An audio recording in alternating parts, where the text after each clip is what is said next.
जी बिल्कुल मुनज़्ज़म, मैं आपको बता दूं कि जैसा मेट डिपार्टमेंट की तरफ से प्रेडिक्शन आई थी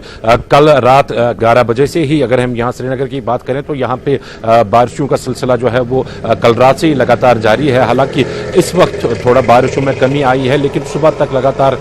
यहाँ पे मूसलाधार बारिश हो रही थी। कई इलाकों में श्रीनगर के समेत बाकी जो अजला हैं, चाहे हम नॉर्थ कश्मीर की बात करें या साउथ कश्मीर की बात करें, तो कई इलाकों से ये खबरें आ रही हैं कि जो बारिशें हैं वहाँ पे भी हुई हैं, बल्कि जो अपर रीचेस हैं वहाँ पे किसी किसी जगह जो है हल्की फुल्की बर्फबारी भी हुई है। यहाँ पे अगर हम बात करें जो फर्दर प्रेडिक्शन है मेट्रोलॉजिकल डिपार्टमेंट की, उनका यही कहना है कि आज शाम तक यानी कि आज आफ्टरनून तक जो मौसम है वो इसी तरह का रहेगा, जबकि प्लेन्स में बारिशें जारी रहेंगी, लेकिन जो अपर रीचेस हैं वहाँ पे लाइट से मॉडरेट स्नोफॉल होने के चांसेस हैं, प्रेडिक्शन की गई है इस हवाले से। तो शाम से जो है फिर वेदर इंप्रूव होगा, लेकिन 9 और 10 8-9 के बीच में जो है एक और फ्रेश स्पेल बताया जाता है वेदर के हवाले से, जिसमें कहा गया है कि पहाड़ी इलाकों में अच्छी खासी बर्फबारी हो सकती है और यहाँ जमीनी इलाकों में जो प्लेन एरियाज हैं वहां पे बारिशें एक बार फिर से एक वेट वेदर का स्पेल बताया जा रहा है। मुनज़्ज़म, मैं आपको ये भी बता दूं कि ये चलाई खुर्द इस टाइम चल रहा है और विंटर्स के जो 20 दिन होते हैं चलाई खुर्द में, इसमें अक्सर देखा गया है कि बारिशें काफी ज्यादा होती हैं और बारिशें और स्नोफॉल मिक्स अक्सर देखा गया है। इसमें जो ठंड है उसका असर तो काफी कम हो गया, बहरहाल जो पूरे चलाई कलान में था उसके निस्बत जो अभी ठंड है उसका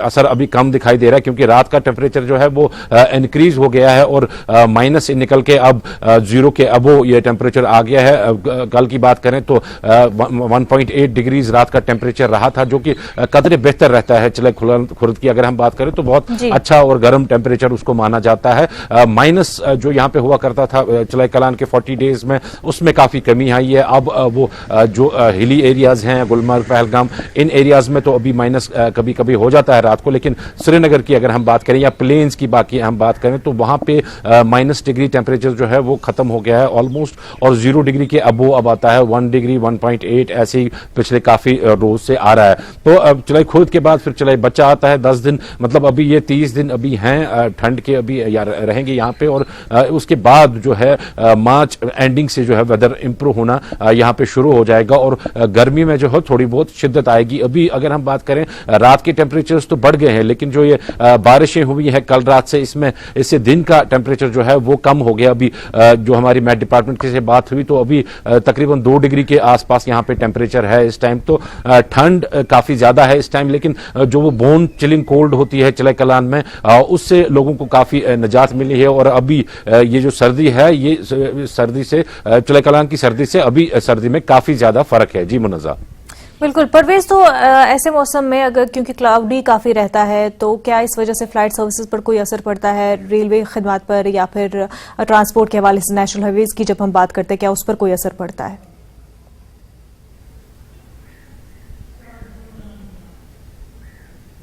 जी मुनज़्ज़ा, सबसे पहले तो अभी जो हमारे 15-20 मिनट पहले जो हमारे पास खबर आई है नेशनल हाईवे की, दोनों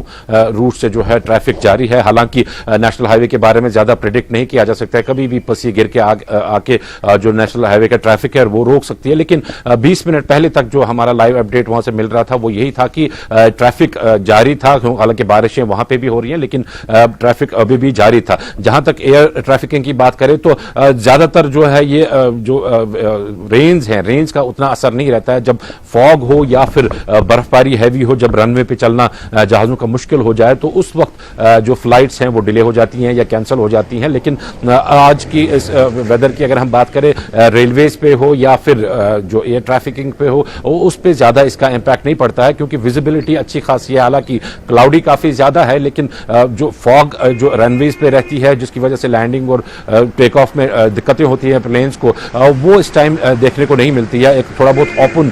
इस टाइम एनवायरनमेंट लग रहा है यहाँ पे, तो इस वजह से जो एयर ट्रैफिकिंग है वो नॉर्मल अभी तक बताया जा रहा है। जो सुबह की फ्लाइट्स हैं उनके हवाले से यही अपडेट है कि नॉर्मल अपने टाइम पे वो चल रही हैं, और ट्रेन के हवाले से भी जो सर्विसेज है वो लगातार चल रही है। हाईवे का अभी आधे घंटे का पहला जो अपडेट हमने दिया था कि हाईवे पे ट्रैफिक दोनों साइड से बदस्तूर जारी है, लेकिन हाईवे क्योंकि अनप्रिडिक्टेबल है, कभी भी पस्सी आके गिर सकती है और ट्रैफिक बंद हो सकता है। ये अपडेट जो है हम अपने नाजरीन को लगातार देते रहेंगे। जी मुनव्वर। बिल्कुल परवेज, और अगर हम इस विंटर की बात करें, सख्त तरीन दिन जो है विंटर्स के चले कराम वो गुजर चुके हैं, ऐसे में ये विंटर कैसा रहा हॉर्टिकल्चर और एग्रीकल्चर के लिए, एक्सपर्ट्स का क्या कहना है?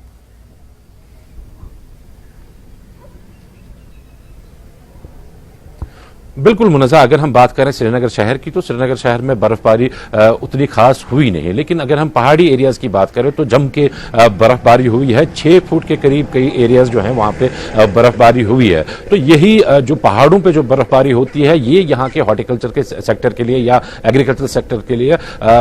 काफी इंपॉर्टेंट रहता है, क्योंकि यही पानी जो है वो गल के फिर समर्स में प्लेन्स की तरफ आता है और यहाँ पे एग्रीकल्चर, फार्मिंग, इन सब सेक्टर्स में इसको इक्वली डिस्ट्रीब्यूट किया जाता है। अगर श्रीनगर की बात करें तो श्रीनगर का जो पानी है उसका जो बर्फबारी श्रीनगर में होती है उसका उतना यूज नहीं रहता है। हालांकि यहाँ से नॉर्थ कश्मीर को जा सकता है लेकिन उतना यूजफुल नहीं रहता है जितना कि साउथ कश्मीर जो हिली एरियाज में जो बर्फबारी होती है वो पानी फिर जहलम के जरिए यहाँ श्रीनगर और नॉर्थ कश्मीर को सैराब करता है, तो वो ज्यादा इंपॉर्टेंट रहता है। तो उस हवाले से हम बात करें तो काफी मिकदार में जो है बर्फबारी इस बारी इन एरियाज में हुई है। कहीं 5 फुट, कहीं 4 फुट, कहीं 6 फुट तक भी बर्फबारी दर्ज की गई है इस बारी। तो ये एक बहुत ही खुशाइंद कदम है, चाहे हॉर्टिकल्चर सेक्टर की बात करें, एग्रीकल्चर सेक्टर की बात करें, फार्मिंग एक्टिविटीज के हवाले से बात करें, या फिर जो समर्स में यहाँ पे लोग पानी पीते हैं, ड्रिंकिंग वाटर जो समस्या रहती है वो भी काफी हद तक जो है वो इस बारी कम रहेगी, क्योंकि अच्छा खासा स्पेल जो है स्नोफॉल का वो यहाँ पे देखने को मिला है। दूसरा हमारा जो टूरिज्म सेक्टर इससे जुड़ा है, जो ये स्नोफॉल विंटर्स में हमारा रहता है, यहाँ पे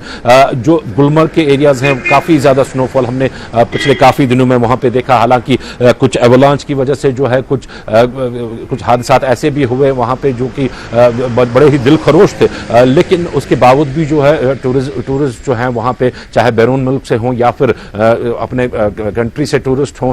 बिल्कुल वहां पे जा रहे हैं, अच्छे से एंजॉय कर रहे हैं। स्कीइंग वगैरह जो जितने भी स्नो एक्टिविटीज होती हैं, स्नो स्पोर्ट्स की, विंटर स्पोर्ट्स की जो एक्टिविटीज होती हैं उनमें वो पार्टिसिपेट कर रहे हैं। अब से कुछ ही दिनों बाद जो है वो खेलो इंडिया भी अब होने जा रहा है वहां पे, जिसका अनाउंस ऑलरेडी स्पोर्ट्स मिनिस्ट्री ने कर दिया है। तो कुल मिला के देखें तो ये जो बर्फबारी रहती है ये न सिर्फ एग्रीकल्चर, न सिर्फ हॉर्टिकल्चर, बल्कि ओवरऑल जो कश्मीर की ओवरऑल जो ग्रोथ है उसके लिए काफी इंपॉर्टेंट रहता है, क्योंकि टूरिज्म से भी काफी सारे लोग जुड़े हैं और टूरिज्म को भी एक बूस्ट मिलता है इस स्नोफॉल से, क्योंकि कश्मीर हो और स्नोफॉल हो और टूरिस्ट को ये अट्रैक्ट करने के लिए एक बहुत बड़ा एक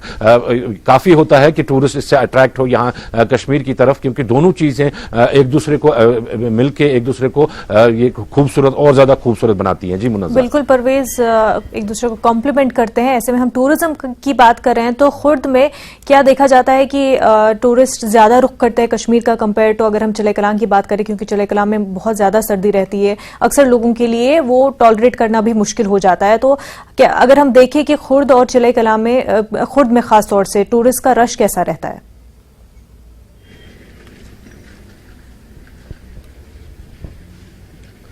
बिल्कुल मुनज़्ज़ा, जैसा कि मैंने कहा कि जो खेलो इंडिया का जो इवेंट है वो भी पर्टिकुलर इसी सीजन में रखा गया है खुर्द में, क्योंकि बर्फबारी कम रहती है, सर्दियां कम हो जाती हैं और अच्छी खासी जो पहले स्नो स्पेल हुई हो वो भी जमा रहती है। तो इस वजह से जो